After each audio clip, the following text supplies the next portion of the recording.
we look at your book, Heart of a Leader, and we look at emotional intelligence and everything it takes to succeed within an organization, whether it's from the top or from the bottom or from the middle, what are some of the lessons that you've learned, growing up literally in that corporate setting and at various stages? Have you found that the leadership journey changed, as in you had to focus on different things? Like, what was your experience in that? Absolutely. Every level of leadership requires a new version of you. There's a book by Marshall Goldsmith called What Got You Here Won't Get You There. And it is just a tremendous book. When you start off in your role, it's really about your technical expertise. It's always about delivering results to the organization, not just focused on your roles and responsibilities, but tangible, measurable results. The higher you go, the more it becomes around influence and your ability to envision and to steer others towards better outcomes and engage and collaborate with others. There's this time when you usually get to that director role where you're doing less of the work and you're in more meetings, generally all day long, a lot of times talking with your peers, and you're helping to guide the strategy and what the plan should be, and rolling that and cascading that down to your teams who do more of the execution. And so one of the challenges for many is to give up doing the work themselves and getting fulfillment from doing different types of work. And that type of work tends to be around the envisioning, around creating clear strategies and plans, and importantly, around developing talent. And everyone's not cut out for management, and that's fine, because corporations and most businesses really are shaped like a pyramid. It's fewer people the higher you go. And so every new level of leadership requires a new version of you. That's one of the many, many lessons that I've learned in my journey. No, I love that, and definitely get that the staged approach, in the way I sort of looked at it, is like a dial where you're like highly operational to moving to highly strategic. Did you have any experiences, without naming names or anything, did you have any experiences where early on in your career you wanted to really implement and move forward some of those strategic initiatives? And did you find the process was easy? Was it challenging? And, probably you learned some emotional intelligence tools along the way. So can you speak to that a bit? Absolutely, Anthony. I remember very vividly one situation where I had this bright idea. And I was in my, 20s, and thought that all of my ideas were just brilliant. And so I shared it with my manager, and they said, well, have you talked to this person? Have you talked to that person? And I had not. One of the lessons that I learned was the power of collaboration. And I had a mindset that people's feedback on my ideas were criticism. I took it as criticism. In reality, what I learned, and I impart this lesson in my book, is that it was really a lesson around influence, of taking it from my idea to our idea. And what was important about gathering multifunctional feedback is that people have different perspectives, and each of those perspectives are valid. There may not be a right and wrong, but every perspective is valid. For example, there are those who know the culture really well because they've been with the organization. There are those who may say, we've tried something like that before.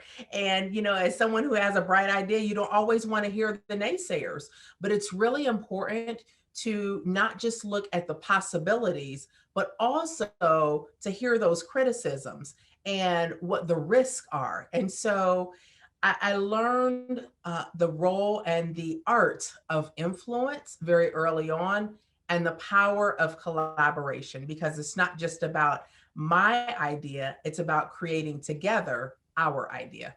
Yeah, absolutely. And what I find really interesting from what you shared is that idea of perspectives, right? The fact that, while you believe you're right, especially when we're young and confident, that we think that all of our ideas are the best way to do it, that it takes a bit more tact, a bit more diplomacy, and really having other people understand that that's what's important. So Or Yeah. shift gears a little bit, unless there's something else that you wanted to add on there. I was just gonna jump in because millennials are now the largest generation in the workforce. And millennials are not as loyal to organizations as some other generations have been. And so, my watch out that I would share with managers of others is to be open minded around ideas that all types of employees bring to the organization. Because if those ideas are shut down too much, especially in a season where many people are working from home and there's a lot of demand for great talent, it could lead to disengagement. So I think that creating environments and cultures where people are encouraged to bring ideas, and then you diverge and you explore and build upon those ideas, and then narrow it down to what can be executed either now or perhaps in the future, is really important for engagement, which is a great metric of your talent. Absolutely. One of the things that struck me as you were mentioning, talking about that engagement or lack thereof, is that now that we're working virtually, like being disengaged just means you're in your head. Like you just don't, if you're not around a team, you could fully be supported 8 hours, 10 hours of the day. But as soon as your brain goes to that, like, hey, I'm alone, you go down that like spiral path. And as a owner, leader, CEO, like you can't control what happens to your employees during work or not during work. So the amount of frequency I believe that you need to do to put in place to support that emotional intelligence in your own employees is key. So Kristin, have you seen that as like, what have you seen employers and teams do to support their own teams with emotional intelligence and fostering that resiliency?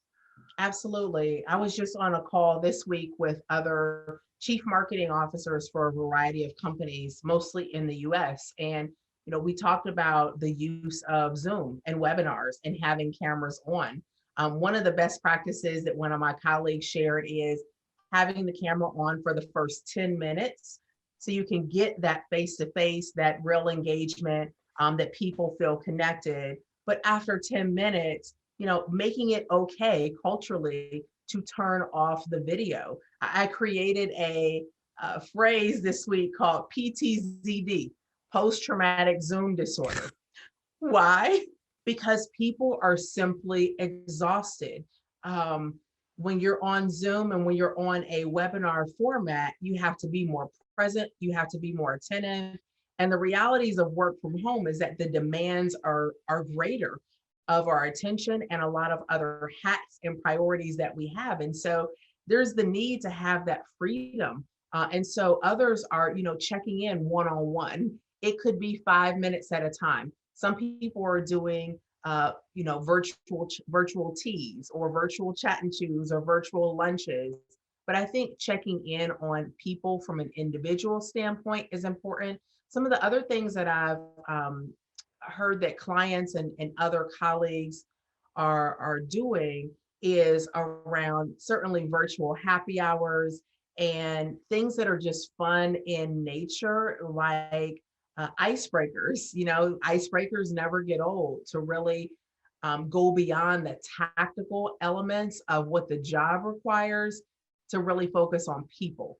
And those who are, I also heard one other best practice around creating time freedom and allowing employees, giving employees the freedom to get their work done when they need to get it done. And it doesn't matter if it's during traditional or non-traditional business hours.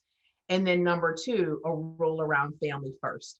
And so EQ during this space, I think, is really about demonstrating that you care about people first and not just people related to their utilitarian value of what they can do for you or the business.